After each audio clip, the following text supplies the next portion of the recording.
Slot সিস্টেমে tourist visa পাবে হিন্দুরা। আসসালামু আলাইকুম। আপনাদের সবাইকে স্বাগতম আমাদের চ্যানেলের আরও একটি নতুন ভিডিওতে। আজকের ভিডিওটি অত্যন্ত গুরুত্বপূর্ণ, বিশেষ করে যারা ভারতে ভ্রমণ করতে চান। বিশেষ করে হিন্দু সম্প্রদায়ের দর্শনার্থীদের জন্য রয়েছে একটি বড় আপডেট।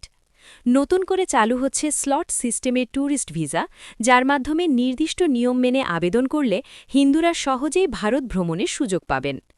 আজকের ভিডিওতে আমরা জানব স্লট সিস্টেম কি, কারা এই সুবিধা পাবেন, কিভাবে আবেদন করবেন, কি কি ডকুমেন্ট লাগবে এবং গুরুত্বপূর্ণ কিছু সতর্কতা।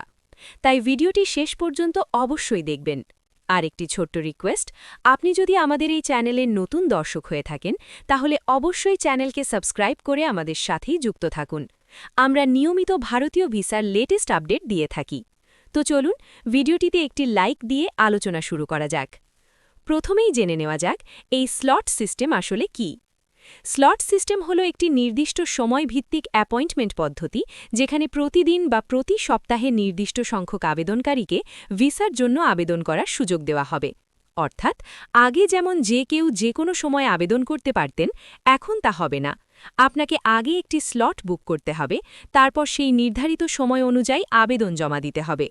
এতে করে আবেদন প্রক্রিয়া আরও নিয়ন্ত্রিত ও স্বচ্ছ হবে। কারা এই ট্যুরিস্ট ভিসা পাবেন?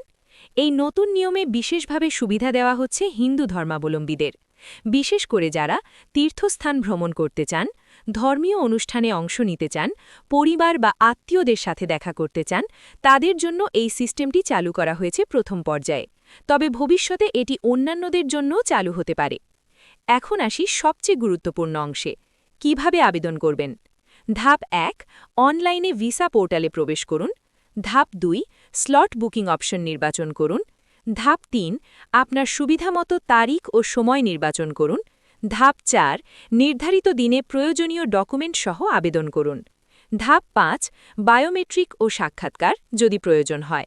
মনে রাখবেন, স্লট ছাড়া কোনো আবেদন গ্রহণ করা হবে না। আবেদন করার সময় আপনাকে কিছু গুরুত্বপূর্ণ কাগজপত্র জমা দিতে হবে। বৈধ পাসপোর্ট, জাতীয় পরিচয়পত্র এনআইডি, পাসপোর্ট সাইজ ছবি, ব্যাংক স্টেটমেন্ট, ভ্রমণের উদ্দেশ্য তীর্থ বা ট্যুরিস্ট, হোটেল বুকিং বা ইনভাইটেশন লেটার। বিশেষ ক্ষেত্রে ধর্মীয় স্থানের প্রমাণ বা আমন্ত্রণপত্র লাগতে পারে। এই সিস্টেমে কিছু গুরুত্বপূর্ণ বিষয় অবশ্যই মাথায় রাখতে হবে। ভুয়া ডকুমেন্ট ব্যবহার করবেন না, একাধিক স্লট বুক করার চেষ্টা করবেন না, নির্ধারিত সময় মিস করবেন না, সব তথ্য সঠিকভাবে পূরণ করুন, অফিসিয়াল ওয়েবসাইট ছাড়া অন্য কোথাও আবেদন করবেন না। এগুলো না মানলে আপনার ভিসা বাতিল হতে পারে। এই নতুন স্লট সিস্টেমে রয়েছে বেশ কিছু সুবিধা। আবেদন প্রক্রিয়া সহজ ও দ্রুত, দালাল বা প্রতারণা কমবে, নির্দিষ্ট সময়ের মধ্যে প্রসেস সম্পন্ন, স্বচ্ছতা বৃদ্ধি পাবে। সব মিলিয়ে বলা যায়, এই স্লট সিস্টেমে ট্যুরিস্ট ভিসা চালু হওয়া হিন্দু সম্প্রদায়ের জন্য একটি বড় সুযোগ। যারা দীর্ঘদিন ধরে ভারতে তীর্থভ্রমণের অপেক্ষায় ছিলেন, তাদের জন্য এটি একটি ইতিবাচক পদক্ষেপ। ভিডিওটি যদি আপনাদের ভালো লাগে অবশ্যই লাইক দিন, চ্যানেলটি সাবস্ক্রাইব করুন এবং আপনার মতামত কমেন্ট করে জানাতে ভুলবেন না। ধন্যবাদ সবাইকে।